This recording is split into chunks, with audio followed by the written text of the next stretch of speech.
Welcome to our panel. We're going to go ahead and get started as people continue to trickle in. Welcome to our panel titled Teaching the Teachers, Reforming Teacher Training for Student Success. My name is Kate Byerly, and I work on TPPF's education campaign. As our title suggests, today's conversation is about how we prepare teachers and how that preparation ultimately shapes what students learn and who they become. Thankfully, we have guidance on this issue. Thomas Jefferson, our third president and author of the Declaration of Independence, once warned that a nation that expects to be ignorant and free expects what never was and never will be. Abraham Lincoln, our 16th president, agreed with Jefferson in a quote that is attributed to him that says, "The philosophy taught in the classroom in one generation will be the philosophy practiced in the legislature in the next." At TPPF, we share Jefferson and Lincoln's concern. If we fail to restore our colleges and universities the civic education function with which they have been entrusted, we shall lose the capacity for self-government on which individual liberty and limited government ultimately depend. Furthermore, if civic education is neglected in colleges, that neglect will inevitably carry over to K through 12, since most teachers are trained at those same universities. I'm honored to have our three guests who are going to address this issue. All three are veterans of education reform battles. To my immediate left is Dr. Walter Wendler. Dr. Walter Wendler is the president of West Texas A&M University and the longest-serving president in the Texas A&M University system, previously serving as chancellor of Southern Illinois University Carbondale. He has also held leadership roles at Texas A&M University, including the Dean of College of Architecture and Executive Assistant to the President. He earned degrees from SUNY Farmingdale, Texas A&M, UC Berkeley, and UT Austin. He and his wife Mary have 2 sons and 6 grandchildren. To his left is the Honorable Brad Buckley. Chairman Buckley serves his 4th term representing District 54 in Bell County, including Fort Hood. He chairs the House Public Education Committee and also serves on the Natural Resources Committee in the Select Committee on Civil Discourse and Freedom of Speech in Higher Education. He is married to Dr. Susan Buckley, a career educator, and they have 3 children, all of whom are Aggies. Next to him is Dr. Lindsay. Dr. Lindsay is the Higher Education Policy Director for Next Generation Texas, with over 2 decades of experience in higher education leadership, including as a dean, provost, and college president. He previously directed the National Endowment for Humanities' We the People initiative, supporting scholarship in American history and culture. A published scholar on democratic education, he was also a Bradley Resident Scholar at the Heritage Foundation. Dr. Lindsay earned a PhD and a master's in political science and government from the University of Chicago and a bachelor's in political science from Northern Illinois University. Please join me in welcoming our panelists today.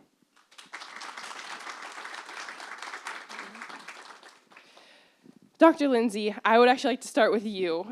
You've written extensively on civics education. Can you give us the lay of the land? What's the state of civics education in Texas public universities and K through 12? Thank you, Kate, and it's an honor to be on this panel and to be on it with 2 men who have been in the trenches improving Texas higher education for some time. You asked me about civics education. Let me give you it's a good news, bad news story. The U.S. citizenship test, I'll start with the good news. U.S. citizenship test, which all immigrants need to take, it's the final step before you become an American citizen. The good news is 90% of immigrants who take the test pass it the first time. That's the good news. The bad news, and this goes to your question, only 23% of native-born Texans under the age of 45 can pass the test. It gets worse. It's only 10 questions. It gets worse than that, and all the questions are on a database. You can look them up first. It gets worse. You only have to get 6 out of 10 right. It gets worse than that. They're multiple choice questions. Yeah. It's a laugh or cry moment. So now, in national surveys, seniors do much better. What does that tell us? We've had more people going to college since these seniors graduated, and yet our civic literacy declines and declines and declines. Now, why does that matter for American democracy? Because you can't defend what you don't even understand. And that's the state that we're in right now. Now, there is more good news, but I'm not going to preempt Walter Wendler. His university, West Texas A&M, and Texas Southern University received a $1.9 million U.S. Department of Education grant to teach civics. I'll let them talk about that because they got it, and it's a good news story, and I don't want to just talk about bad news, but I will say, for one more bit of bad news, K-12 suffers from the same neglect that the universities do, and that makes sense. I was at I used to be, as was mentioned, a senior administrator, and I was at a conference with a bunch of provosts and presidents, and they were talking about declining student performance in college. And they said, well, you have to understand the state of the kids who come to us from high school. So I raised my hand and I said, and who teaches the high school teachers? Right? The font of all our problems, including civic illiteracy, is our universities. The good news is that our universities can restore this, and later in this session I'll talk about a number of the good reforms that the legislature has accomplished in the last few years. Thank you, Tom. Chairman Buckley, we're going to come to you. You've been an absolute hero in championing school choice, the largest day one school choice program in the nation. And so can you talk a little bit about that? What were the problems you were ultimately trying to solve, and what does this mean for teachers and students? Well, thank you for that question, and thank you for having me here. It's really an honor to be at this great event with in a room where folks have invested so much time and energy. Some of my colleagues are here, and I appreciate you being here. And Janet Brown from Home is here, incredible leader in our county. Thanks for being here, Janet. The school choice issue for me began years ago when I was on an ISD school board, and someone mentioned school choice, and everybody they got all up in arms about it. It was at a school board meeting, a TASB meeting. So I went, been there. So I get home, and we're standing around the island in our kitchen, and I looked at my wife, who's a public school teacher, and I went, I don't get, what are we worried about? Because in my day job as a veterinarian, I'm sitting here watching our community grow and different entities pop up that did the same thing that I did for a living, and I never thought, well, we better just go stop and make sure they don't get their permit. Or, you know what I mean? I just felt like, wow, I need to go back to work and really try to be good at what I do. And so that's the way I sort of came to school choice. That's kind of weird, right, I guess? But that's what I always thought was like any institution that doesn't have some sort of built-in competitor becomes complacent. They also really, there's no incentive structure to try to improve. Now, the state can impose all sorts of accountability systems and such, but you really don't have what I think is the framework, which is in that basic sort of disruption and competition. And then the second part of that was, why in the world would we not give a parent the opportunity to put their kid in the best environment that would meet their needs? Man alive, we do that for pretty much everything else. And my kids, as children of a educator in our school district, had a lot of school choice. We knew we could pick who their teachers were. We could pick what schools they went to as long as we could get them there. We had that, and I always felt, wow, I have an incredible advantage, and I know it benefited my kids. And so, working on these issues the last two sessions, primarily school choice, it wasn't harder than I thought it would be. It was more vicious than I thought it would be. I kind of thought that at some point, when I would just talk about things like, parents need every tool in the toolbox. I'm not saying they shouldn't go to public school. Hey, if you like your school, you can keep them. Ooh, can't say that here. But you've heard that before. But it's the truth, right? If you like your school, you can keep them. But opening this other pathway for kids, especially kids that are struggling, that really are not receiving what they need and not meeting the objectives and the outcomes that they must have to be successful and to live the great dream of this country and the opportunities, that's a crisis. And so, that's how I got there. And then once we started moving the bills, I found out there was so much more at stake. It wasn't necessarily always an honest argument about it. And I think a lot of that kind of loops back to our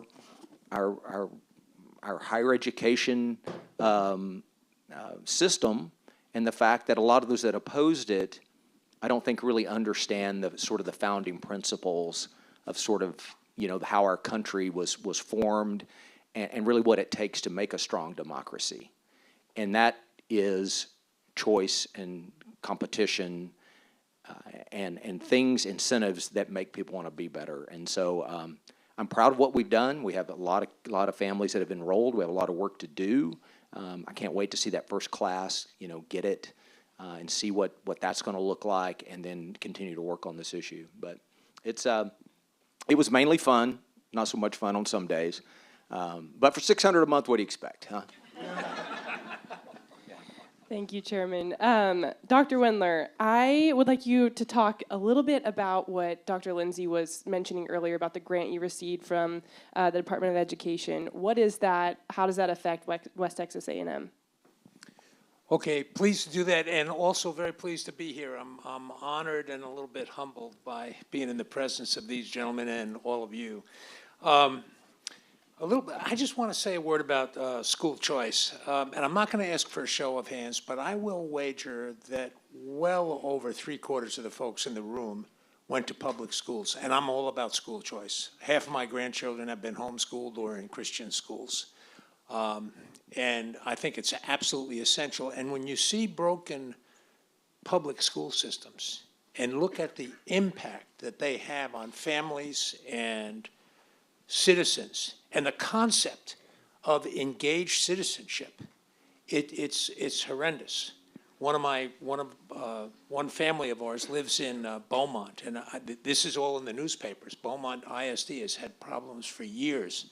As a matter of fact, I happened to be in a lunch with Dade Phelan a number of years ago, whose Beaumont wasn't in his district; it was his district in all practicality, and I told him that my son was an attorney in Beaumont, and his wife, they have a law practice, and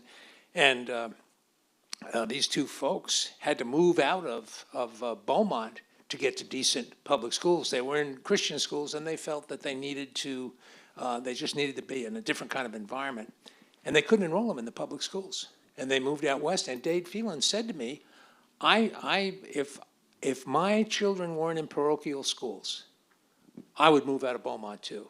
And I thought to myself, and I said to him, that's an amazing testimony for somebody that's supposed to help guide public education. But that's what he said. And I'm a strong proponent. We're trying to be the most homeschool-friendly university in the state of Texas. We actively recruit homeschool children. And work hard with the Texas Homeschool Coalition, and also a group called PACHIA up in the Texas Panhandle, and that's the Panhandle Christian Home Educators Association. Sorry, I'm an Aggie. I have to do that with my fingers to make sure I can get all the names right. And we work hard. We sponsor graduations for homeschool kids, so they have some sort of community recognition and so on and so forth. And we want to do that, but I still think that supporting public education, primary and secondary education, is absolutely essential. What we do is have to improve it, because 60 or 70 years ago, before the sort of beatnik generation, I'm revealing my age, but before that generation, most people thought the public schools did a pretty good job, and then they left it. Now they can't even see it in the rearview mirror again for what Tom has mentioned, and that is the complete leaving behind of the deep values that make our nation work. And by the way, this is not just a subject to be studied in my mind. This is absolutely critical because I believe somebody that understands the founding values of our nation becomes a better veterinarian, a better engineer, a better communications person, a better architect, because these deep values of America actually undermine good civic engagement and community purpose. And those people become more effective professionals in the work that they do. And that's how strong, I feel very strongly about it. And we're working hard at WT. When I say WT, I mean West Texas A&M University, working hard at WT to instill these values. One, and Kate, I'm going to answer the question you asked. I apologize. I got off on a little bit of a sidewinder there. I apologize. We just did receive a grant. I told Kate it was $2 million. Tom, as usual, corrected me. It was $1.9 million. But what's $100,000 between friends? From the Department of Education, Trump's Department of Education, to look at civics and how we can better incorporate good civic understanding and practice in our universities, and how we can transfer that to our students who become the teachers, who then go to primary and secondary public classrooms with an absolute absence of any understanding of how the nation works. Tom gave you the statistics. Absolutely true. So this grant is a very interesting grant. We're doing it in conjunction with Texas Southern University, which is a university, if you know the Panhandle, I'll tell you this. If you look at all of the counties that are home to public universities in the state of Texas, if you look at them and study the voting records of the 04, 8, 12, 16, 20, and now 24 presidential elections. And I've done this. I've looked at every county that's home to a university. I wouldn't be telling you this if I didn't. As a matter of fact, I was so tentative about publishing this piece. I write an op-ed every week. I was so tentative about it that I sent it down to College Station and had them look at it. This was a year and a half ago, I think, this piece got published. We vote more conservatively in Randall County, that's the home to West Texas A&M University. We vote more conservatively, if conservative equals Republican. And I will tell you that it doesn't always, but pretty much it's a good indicator. And it's durable. It's the same. Everybody's, in a sense, being given the same test. And we're almost 84% Republican in those presidential elections on average. It's 83 and change. So on that claim alone, I make the projection from that we're the most conservative public university in the state of Texas. And it's interesting to see where they all, if I was a scholar and had time to do it, I'd write a paper about it because I think it's very interesting, and look at the demographics and how all these things work. But I'm a university president. I'm trying to do other things, but this is very, very meaningful to me because it does telegraph to a larger audience what West Texas A&M University is, and that's what this grant is about. And I was very proud to get this grant, and I'm proud to work with TSU because any of you that know TSU, it is in a very, very special place. It's in the 3rd Ward of Houston, and the 3rd Ward of Houston is about as different as Randall County could be. I mean, you are at both ends of the spectrum, politically, socially, culturally. They're two very different places. And I think what we're going to show as we work on this grant over the next 3 years, that when you get down to the sinew of what ties parts of an organism together, it's the same. And I'm so thankful. I don't know if Richard is here. I don't see him. Richard is not here right now, but he's on the board at Texas Southern University, and his leadership, the university leadership and faculty worked with us to write this grant, and it was the only grant out of $250 million in funding to celebrate the 250th anniversary of the nation This was the only one that was fully funded in the first year. And I think it's because of this high contrast setting of a place like Texas Southern and I almost said SIU, excuse me. I'll go back a few years with that. WT, it is a powerfully, sends a powerfully important message because people want to look for excuses. They want to say, well, we can't do civics in the Fifth Ward. They've had too many disadvantages. They have had a lot of disadvantages, but not too many. Maybe they should be better students of it than we are up in Randall County. So that's a little bit about our grant. We're working together on it, and it's just getting started. And I am absolutely enlivened by the prospect of it. And I'm getting to work with some very good people. And Tom was helpful in all this. The whole thing has just been a tremendous blessing. I think it's God's hand at work in these two universities to find important things that cross every kind of boundary there is, every single one. So thank you, Kate. Thank you. We're excited to see the fruit that comes from that and hopefully see other universities follow suit as well. Dr. Lindsay, back to you. We talk all the time about liberal education. What is its purpose and why is it called liberal? Yeah, it's no accident that in the word liberal, that the phrase liberal education, the word liberal in it has the same root as the word liberty. Liberal education, rightly done, is an education in and through and for liberty. If you look at Article 7 of the Texas Constitution, when it announces free public schools, it said, for the purpose of teaching us about our rights and liberties. In other words, American democracy and American education are inextricably intertwined. So, I mean, look, 90% of students today, when they're surveyed, they're going to college to get a better job, and that's perfectly understandable. And that is, in a democracy, the way that it should go. At the same time, parents want more than simply job training.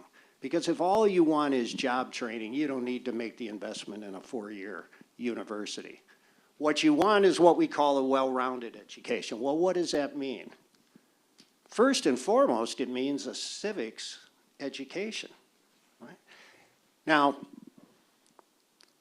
what's required for American education to serve American democracy is for it to recognize that while the purpose it serves is higher than politics, meaning the quest for truth. I mean, that's what liberal education means, right? As when Socrates at his trial said, the unexamined life is not worth living for a human being. That was the origin of the purpose of education in Western civilization. That's why academics enjoy academic freedom, because their quest is supposed to transcend partisan politics. At the same time, as I mentioned earlier, you can't defend what you don't even understand.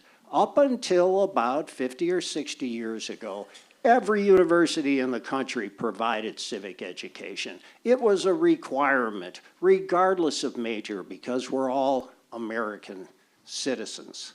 So, when we think about liberal education, it means what we call today higher education.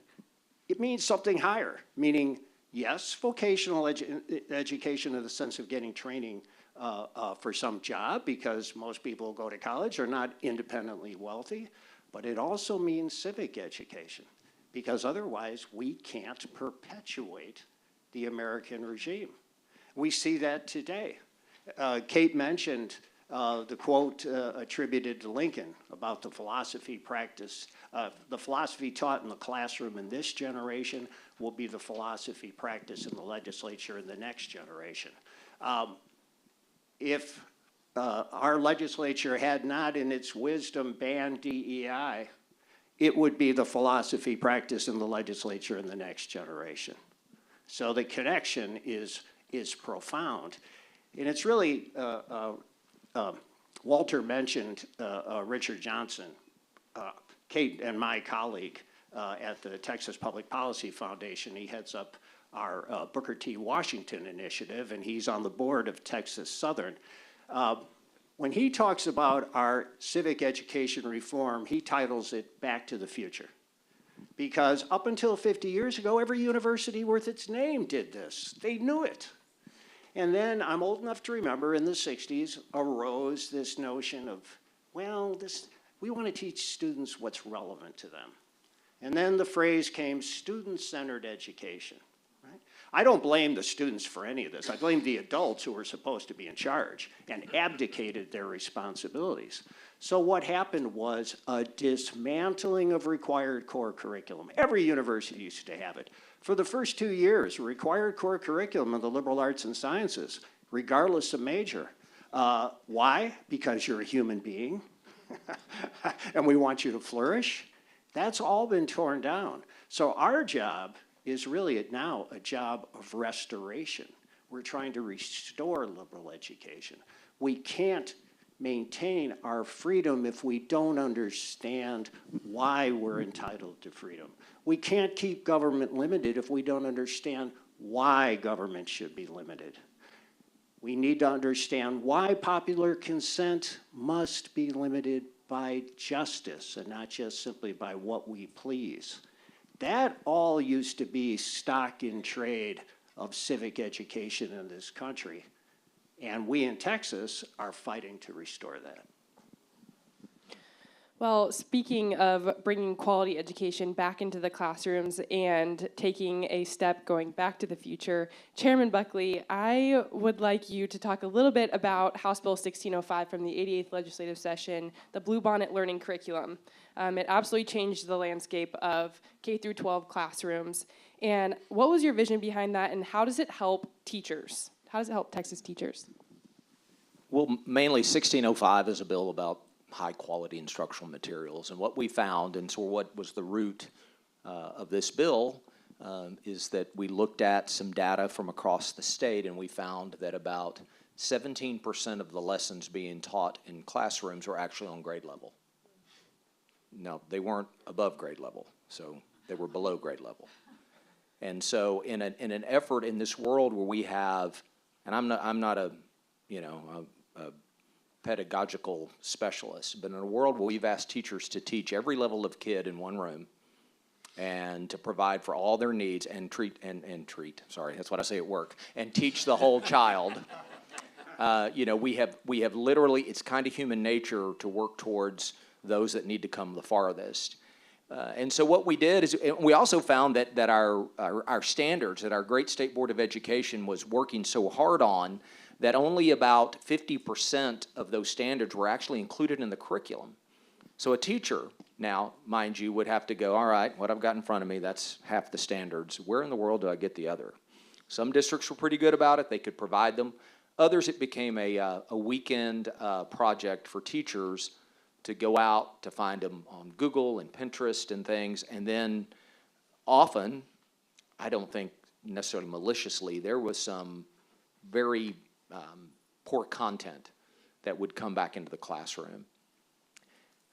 And even if it's good content, our teachers shouldn't have to spend their weekends building a curriculum that their district did not provide them. We don't pay them to do that. You're not, I don't write the veterinary textbooks because I couldn't, right? So why would we ask the teachers to be the curriculum designer and the author of that? And so what 1605 sought to do was to basically, first of all, kind of create a framework for a more classical education, one that was not afraid of sort of the Judeo-Christian underpinnings and foundation of our country, to make sure that the science of reading was included in all the ELA curriculum, to make sure that the best practices for teaching mathematics is included, and that that we had a truthful accounting of the founding of this country, and looping that in through all different subject matter at a very young age. And it's still in progress, but what we're seeing is that when we challenge kids, and I've seen this in classrooms, when we challenge a child, they rise to the occasion. Someone said, I believe in the George W. Bush administration, talk about the soft bigotry, low expectations. That is a real deal. And there is way too much of that. So you expect this, you're going to get a lot of this. You expect this, you're going to get a lot of this. I was in a classroom recently, and I was watching a very rigorous lesson, a high-quality instructional material lesson being presented. And you want to talk about, you do not need gadgets, cartoon characters, things like that to engage students. You need something that challenges their little brains. Next time you're at a family picnic, do this. Ask all the kids to race you to the fence and back. They'll line up. They love the competition. They love to be challenged. It's built in us. That's the way the good Lord built us, right? And so when we do that in the classroom, discipline problems disappear, and achievement begins to increase. And it has where we're using HQIM, and more districts are adopting Bluebonnet. And we're continuing. Right now, our state board is working on our social studies standards. Let's pray for them. Let's make sure we get those things passed, because we need that as a foundational piece of moving this HQIM forward. And then I think probably the final part of HQIM that is ultimately maybe the most important is that when I visit with teachers that use it, especially if you have a teacher about year 3 to 5, it's kind of like when any professional really gets good at what they're doing. You know, when your first year, you're like, "Ooh, man, this is hard," right? But as you gain experience, you get better at it. Because of HQIM, teachers, they'll come to me and say, "You know what, I think I'm gonna try this again next year." Or I might get moved from 3rd grade to 5th grade, but you know what, I feel like they've got my back, that I can do a great job. Our teachers want to do a great job. Are there some one-off crazy things? Absolutely. But I'm telling you, the teachers I visit with in Bell County, they want to do a great job, but they need the materials to do it. Because the reality is we have to help the teachers we have, not hope for the teachers we wish we had. You know what I mean? So you got all people coming into education from all different levels. You got some rock stars. You got some that are kind of middle of the road, and you've got some that really struggle, just like every other place, right? That's the way the world works. And so when we can do that, we have a framework where we can make the best the greatest.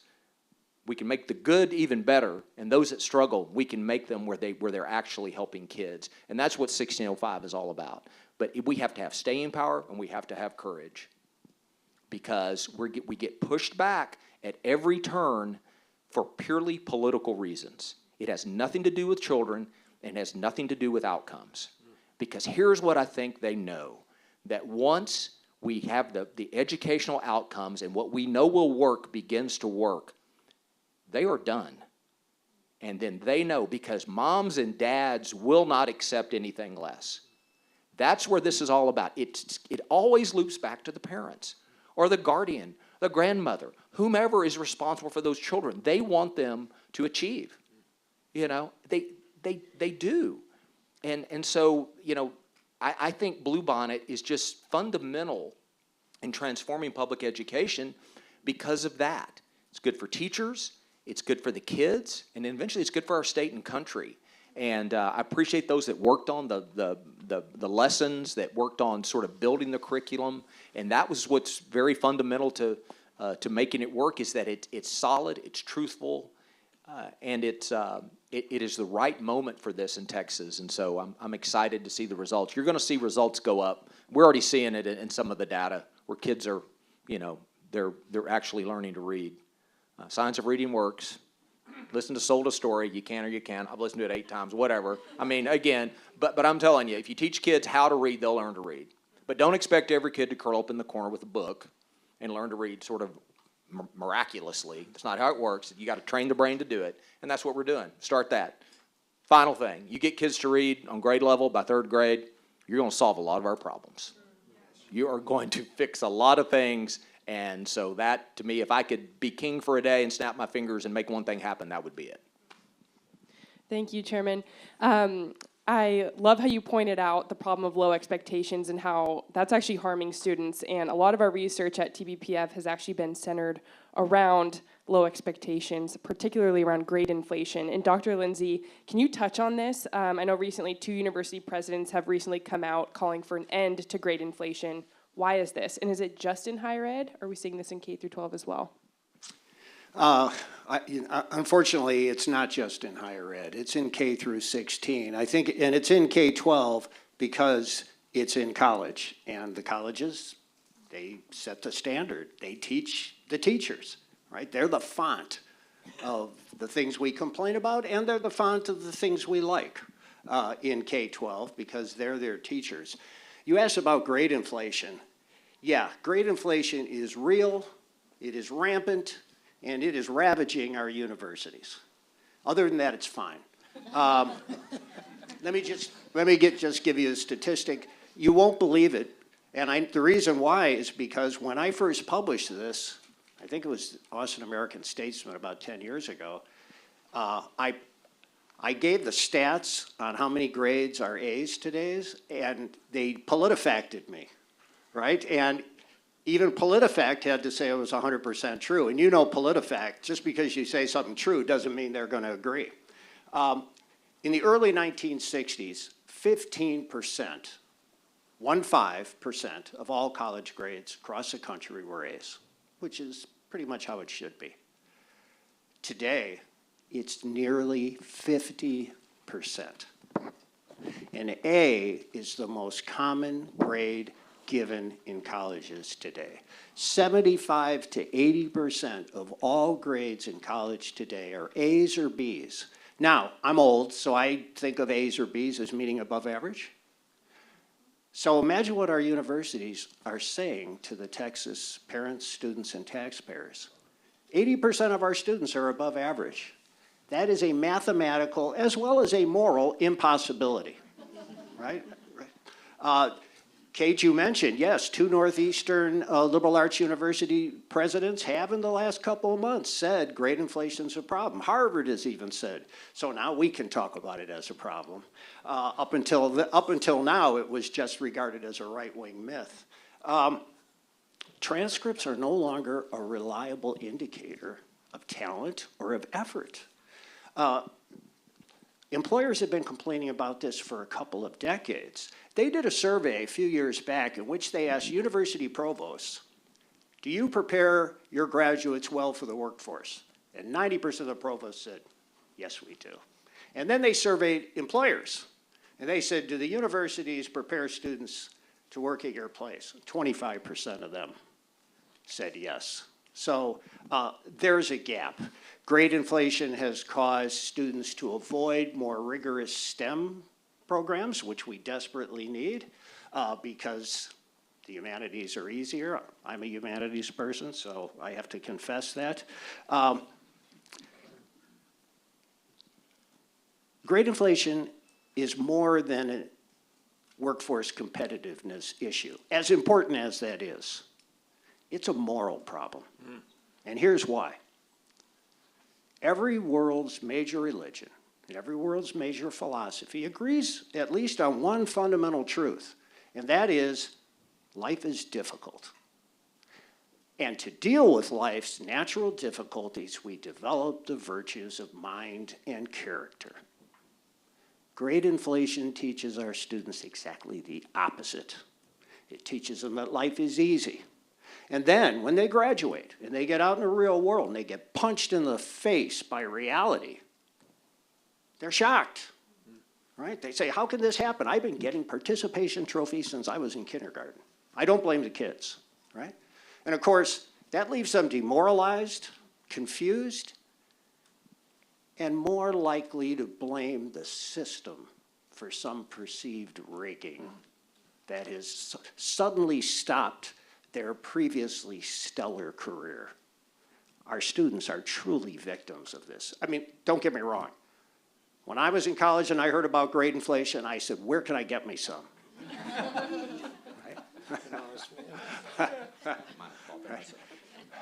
And all the studies show you get better teacher evaluations if you're an easy grader, right? It's been shown. So the teachers who prosper, who get tenure and promotion, are too often the ones who have low standards. And then we wonder why only 23% of Texans under the age of 45 get past the citizenship test. It makes sense when we think this isn't an accident. It's just as true in K-12. Now, having said all that bad news, there is good news. Texas has been on to this problem even before these two university presidents. The Texas legislature in 2013 passed a bill called the Honest Transcript Bill, and it passed again in 2025. All it does, it doesn't seek to impose a grading curve as much as we need one. All it does, it's a simple transparency move. It simply says, we're not going to tell you what to do. All we're going to ask is that you show us your standards when you award grades on transcripts, because we think we're entitled to that because we're the taxpayers and we're paying for this project. So, on your official transcript, say you take Poli-Sci 101 and you get a B. Next to your individual grade is the average grade the professor gave the whole class. Now, if you got a B and the average grade was a C minus, that tells an employer something. But if you got a B and the average grade is an A minus, which is what it is these days, that also tells an employer something. As I say, employers have been screaming about this. The business community testified in favor of these bills. So the House has done good work on this. It died in the Senate, but I'm hopeful. And I want to thank Representative Schaffner here, who was the one who got it passed. It passed in the House 10-0 with one abstention. This was bipartisan, right? Democrats voted for this too. Why? Because it's a nonpartisan issue. Who's against excellence in education, right? And how do we get excellence without rigor, right? Without a little tough love, the same thing we do with our own kids, right? So I'm hopeful that in this coming session, this will get passed in both houses and that it'll get signed by the governor. And what will come quickly to be known as the Texas transcript will be the pride of the nation, and other states will imitate it. Now, some states are tinkering with publicizing, grades by department or major or school or whole university as a way of getting at transparency. But that really won't help the business community. They need to see what they're getting, and the only way they can get that is with honest, or it's also called contextualized transcripts. Thank you, Dr. Lindsay. Shifting gears a little bit, Dr. Wendler, I would like you to touch a little bit on the Hill Institute. What is it, and how can other universities in Texas learn from you? Okay, thank you, Kate. I'm pleased to talk about this. The Hill Institute is it's an institute within West Texas A&M University that seeks to promote and promulgate what we call Panhandle values. When the lieutenant governor was up on the campus, he told me, he said it publicly, and then he told me afterwards, he said, Walter, you have to remember what you're talking about with Panhandle values. These are things like trust, honesty, hard work, the value of family life, regard for others, personal responsibility, and so on. There's a list of 10 that all of you would agree on. As a matter of fact, even my hardest left-leaning faculty can't find anything wrong with the 10, although number 8, and the reason I hardly even remember what it is, but somebody raised their hand in a faculty meeting and said, these are fine, but I've got a problem with number 8. I had to look at the list and say, what's number 8? Number 8 was faith. And this faculty member didn't think that was one of the values that we should promote. I'm not talking about Christian faith. I'm just talking about the general concept of faith. As Tom has already pointed out, some things are cut across all faiths. One that I'm particularly fond of calling to my memory is the fact that the golden rule, do unto others as you'd have them do unto you, and I know you all know that. But the fact of the matter is that exists in nearly every single faith organization on the planet. And Buddha talked about it 1,200 years before Christ did. But that concept is there. Sometimes it's in the negative. It says, don't do something to someone that you wouldn't want done to yourself. And there are few, but very few, rare exceptions. But anyway, he he objected to the concept of faith being one of the values that we talk about in the Hill Institute. But it didn't bother me because we're not using any public funding for the Hill Institute. It is basically a private institute within the university, and it gives us, I think, tremendous latitude to talk about these values, which Governor Patrick, our lieutenant governor, what he said was, these are they're Panhandle values, but they're surely Texas values, and they're also American values. And of course, he's correct, but my primary role is to serve the Texas Panhandle, and I find these values very prevalent in the Texas Panhandle. So I just say, these are our values. If they happen to be Texas and U.S. values, that's all good, and I know they are. But I visited every high school in the Texas Panhandle and every high school in the South Plains, 135 high schools. I talked to 20,000 students in auditoriums and shared with them about creating a plan for themselves and so on and so forth. And I also talked to teachers and administrators and school board members. I had county commissioners come to these meetings. We would put out the word that I was going to be there. And of course, most of these high school campuses had never had a university president on the campus. They send some young person in, khaki pants and a blue blazer, and they go out there and talk about, why don't you come to WT? I wasn't trying to pitch them on WT, although I was, but I was using the side door. I really wanted to talk with them about making a plan for themselves. Talk to their parents, talk to their teachers, talk to their pastors and clergy, talk to people they trust and say, how do you think I should take the next steps in my life when I finish? Talk to people you trust. And unfortunately, sometimes in secondary education, the kids don't get solid advice. And I'm with Tom and the chairman. I think schools need to own responsibility for this. I tell this story frequently, that in the top 26 counties of the state of Texas, which is a large area, it's the size of West Virginia. There's approximately 400 and a few thousand people up there, but 6 million cattle. And it's like, Lieutenant Governor told me one day, the problem is the cattle don't vote. But the bottom line is, the folks up there, they like these values. They want us to be responsive to these values. And what happens is 70% of the teachers and administrators in these 63 districts in the top 26 counties of Texas, 70% have at least one degree or one certificate from WT.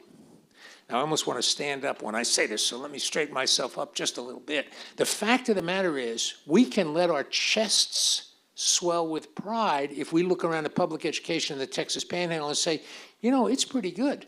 And we can say to ourselves, 70% of these people that are leading these children and these school districts come from WT. But, like every sword, it's got two sharp edges. The other side of it is, if it's not going well, and I think the general consensus is in a lot of Texas, and there's plenty of room for improvement in the Texas Panhandle, it's not going as well as we should, and we can't be proud of that. We have to own that. And trying to get this sense of a sort of personal, professional, moral, ethical responsibility in the hands of primary and secondary education leaders and teachers is not easy. We have a hard time at universities. They turn their back on these things. They don't even want to talk about what's right and what's wrong. I mean, it's a fundamental form of mistreatment when you tell somebody that they're excellent and they're only average. And that's what happens with this grade inflation. And it's a lie. And I've told students when they come into what we used to call appeal a grade, I guess they still do that. If they don't get an A and they want one, they come in and argue with you about it. And the fact of the matter is, I said, look, do you want the honest truth, or do you want me to lie to you? And invariably they say, well, look, I want the truth. I said, I already told you that. This is finished. We don't have to talk anymore. And but I think, what was the question again, Kate? One of the hazards of old age. The Hill Institute. Well, the Hill Institute. Well, we're trying to get these, to restore these fundamental values. We had our first inaugural lecture this past fall. Dr. Ben Carson, who's on the Hill Institute Advisory Board, came to the campus and spoke. And we thought people were guessing we'd get 900 or 1,000 people out, 2,000 people. People want to hear from somebody that has lived experience. And by the way, this is a guy, it almost makes me cry because of what he had to put up with to get to where he is. And I will tell you that that is a remarkable thing. And we're leaving that out of education. We tell everybody, you get a blue ribbon. And it's a lie. And we need to be honest with people. And we need support from leadership. I'm thankful in the A&M system.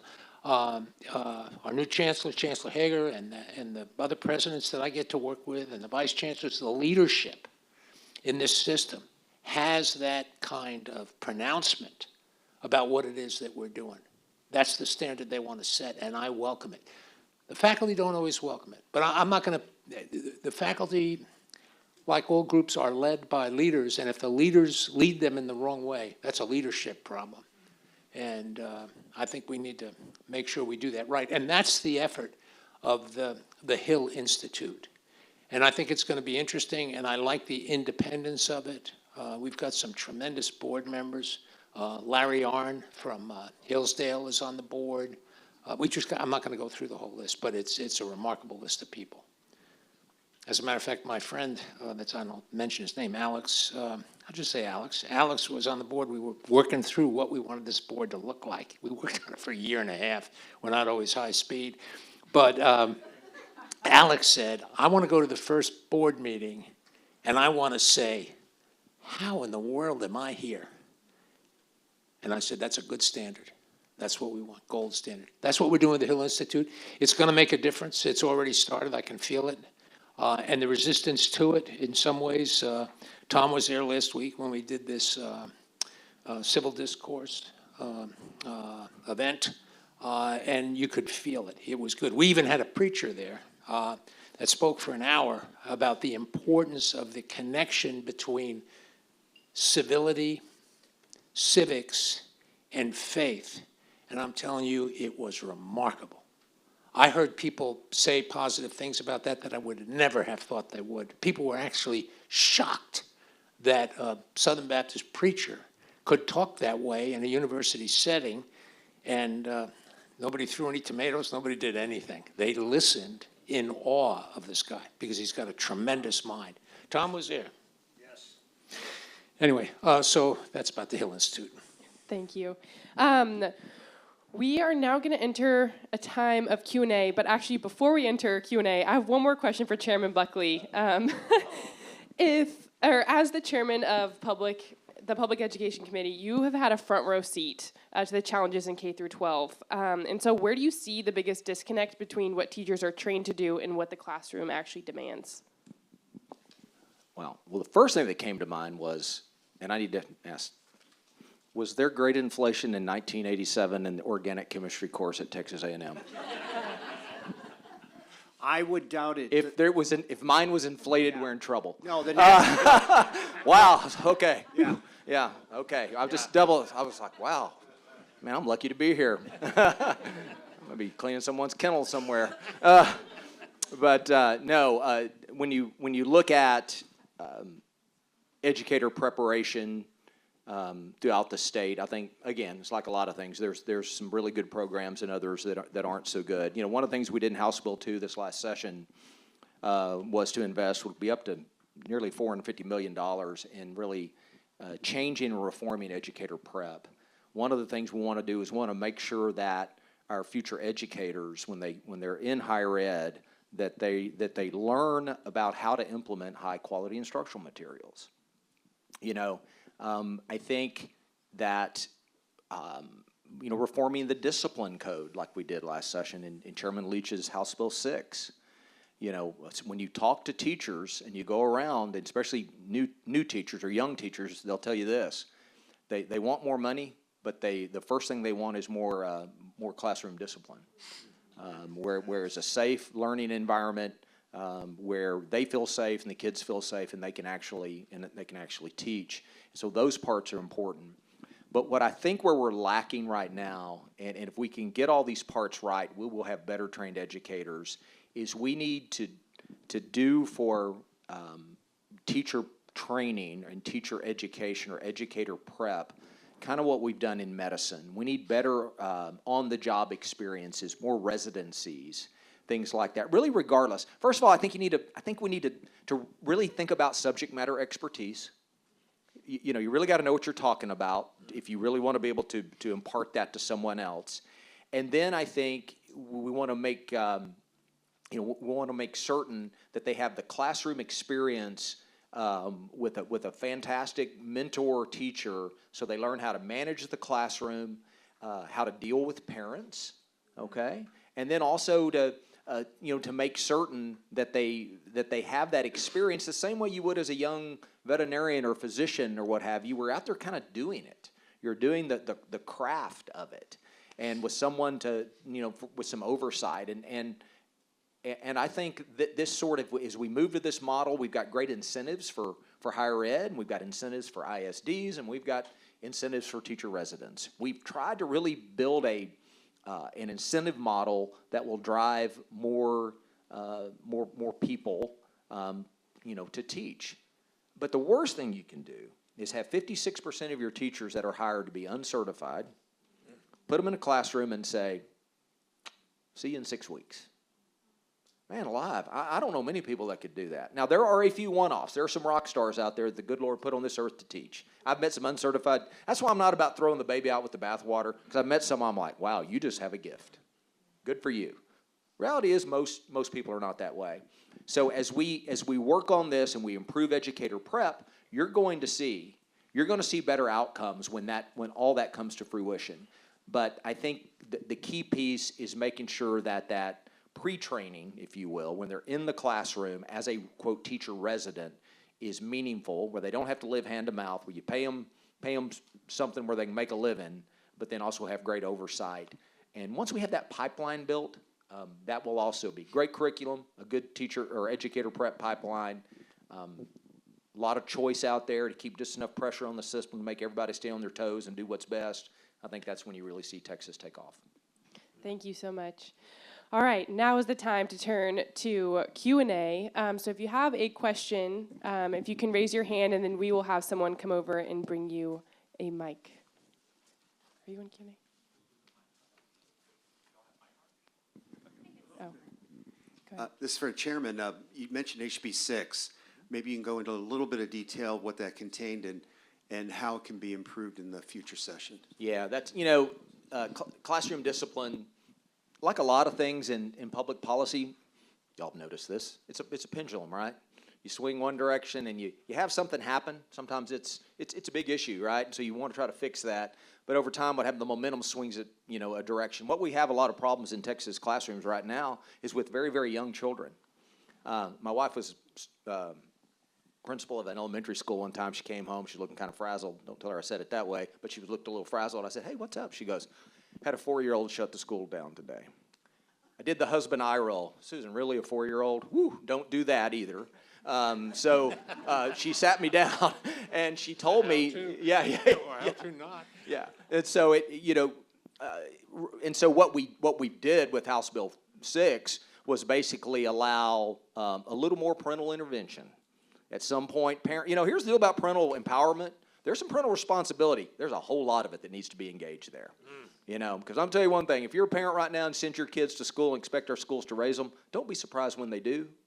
That's another thing you need to think about.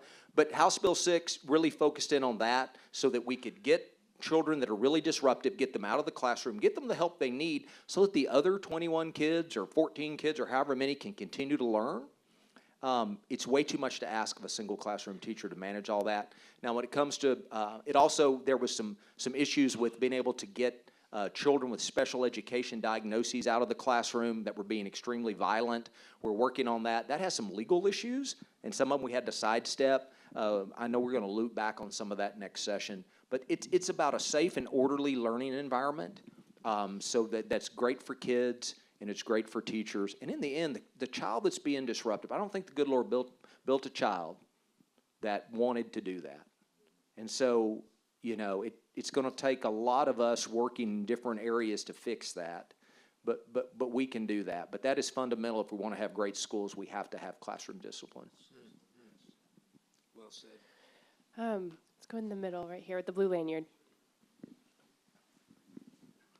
On the topic of grade inflation at the college level, it seems like there are a lot of incentives to inflate grades because of the competitiveness of top graduate programs and getting into top employers. And then at the high school level, the same incentives kind of exist because of the competitiveness of getting into good colleges. While the honest transcript is a very good start in that right direction, if I'm a recruiter at Deloitte or I'm on the admissions committee of a law school or an undergraduate institution, I don't really have the time to kind of look through and understand the nuances of all the different transcript types. So I'm just wondering, from a policy perspective, what can be done to address and mitigate those incentives that exist for grade inflation?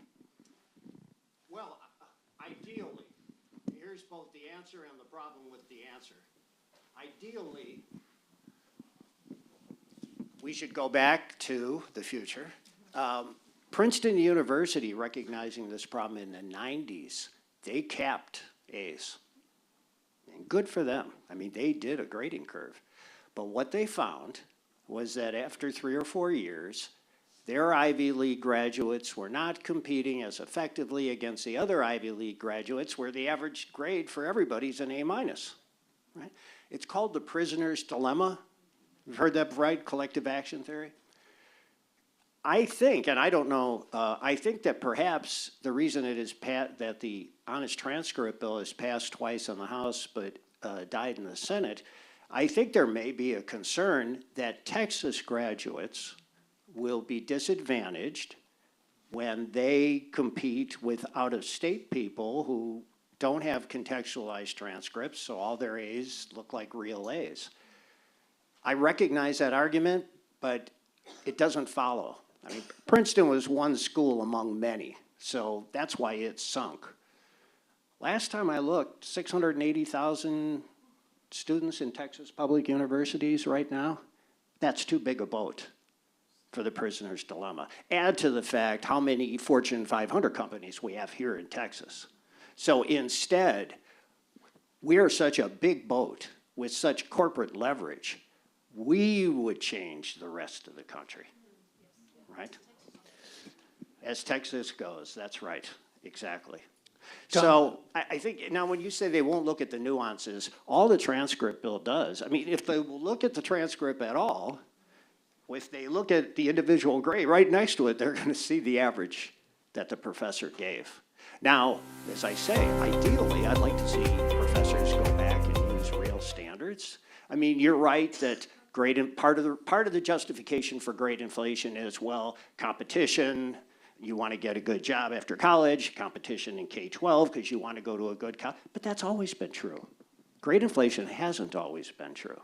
It reflects a sense of a loss of purpose among the academic class.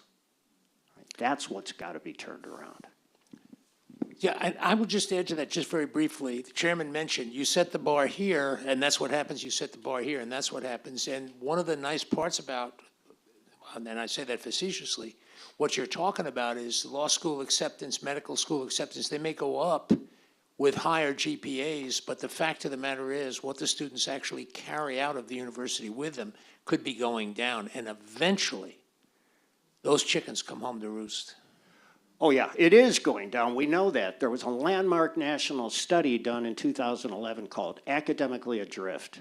And they followed a cohort of 2,500 students, public and private, across the country from their freshman to their senior year. And they gave them the Collegiate Learning Assessment, which is regarded as the gold standard of testing academic value added. So they measured them in their freshman year, quantitative skills, writing skills, reasoning skills.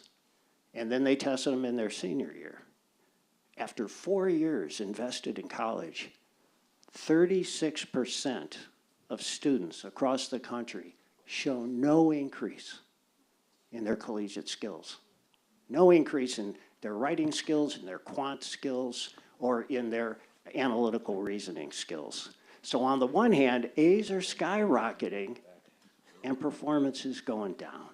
That's what's got to be stopped. Because as Walter Wendler said, it's a lie.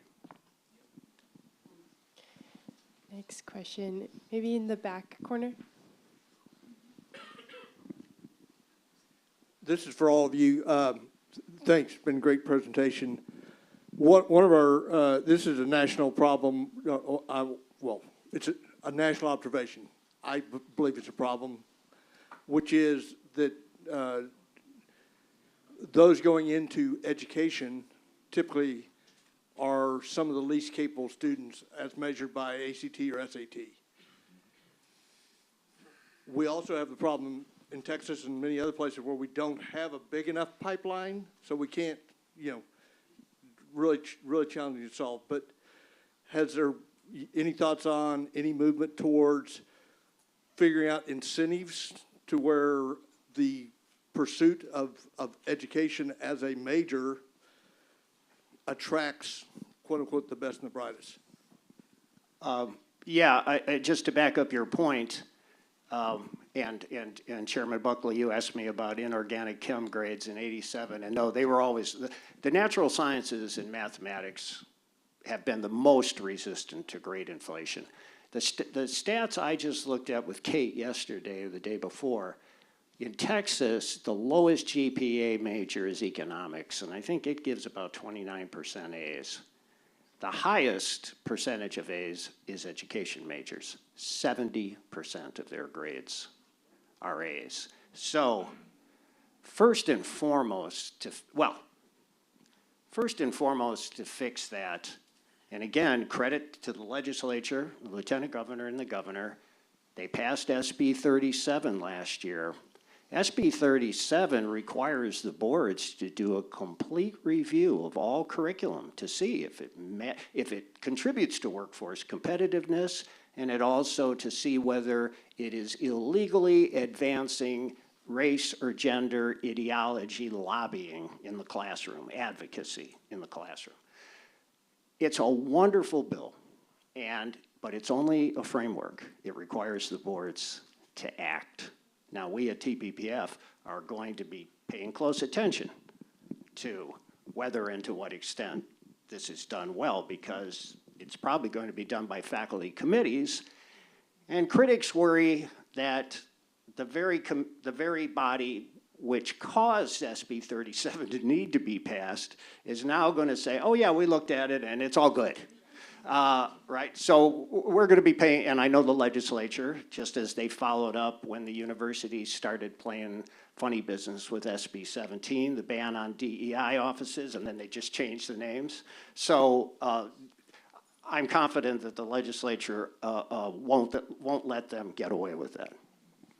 I also want to add really quick on that. Schools of education within a university system, there are incentives for teachers to go back there and get their master's because they get a pay raise there. However, we're doing research at TPPF now to find out that schools of education do not prepare teachers to teach well, as opposed to those who don't go through a school of education. We also believe, too, that teachers should not get a degree in just education alone. They should have a subject matter expertise before going into the actual classroom to teach. But that is a common question. Yeah. That directs what I think is better preparation, so that you have too many horror stories. People hear about uncertified, unprepared teachers going in and having a train wreck in the classroom, want to do something else. So what you have to do is you have to have a very structured preparation program that sets them up for success. Have high standards where kids will learn. People want to be on the winning team. That's what I think. The more you challenge kids, it's going to attract better and better people to do that, because they'll want to raise the bar, not lower it. And so it's all about standards, and it's all about academic rigor in the classroom, and making sure that they're prepared. That's why residencies these days are so important, because they get to see it and they really get to hone their craft before we sort of throw them in there. And I think that's part of it. But we've got to be better at that. No, you're fine. I just very quickly, when this Harvard report came out about too many A's, or what the percentage of A's were, I decided to look internally at us at West Texas A&M University and look by college, and the disciplinary breakdowns are different on all the different campuses and so on. But generally, I looked at our 6 colleges, and I guessed, because of my predisposition, that education would have the highest number of A's and B's. I looked at both A's and B's. And the fact of the matter is, they were third. And I was absolutely shocked what college was first. And guess what? I ain't telling. But I was absolutely shocked at which college was first. It really surprised me. So this is a problem. And part of the problem is that we're not only have we given out inflated grades, we're talking about ideology and so on instead of ideas and practices and techniques, the craft of the discipline that people study. I don't care whether it's engineering or education or medicine or vet medicine, whatever it may be. We need to stay focused on the craft, which helps with workforce development and everything else. I'll say one other thing real quick. What we've done up in Region 16, top 26 counties, we are now giving a half-off educational discount to any teacher or administrator. Actually, we've just recently extended to everybody that's employed in an ISD, give them half off of tuition and fees if they enroll in a degree program at WT. We've had 400 people up there enroll. Somebody said, "You're going to break the bank." And I said, "That's my goal. My goal. I want to go broke because we've got too many students, and then we'll figure out how to take care of them, and we will." But at any rate. Unfortunately, that's all the time we have today. Thank you so much for attending this panel. Before we wrap up, I need to give an announcement that to have you please join us in the Zlotnick Ballroom immediately following this panel for our general session panel on saving college sports. But please join me in thanking our panelists today.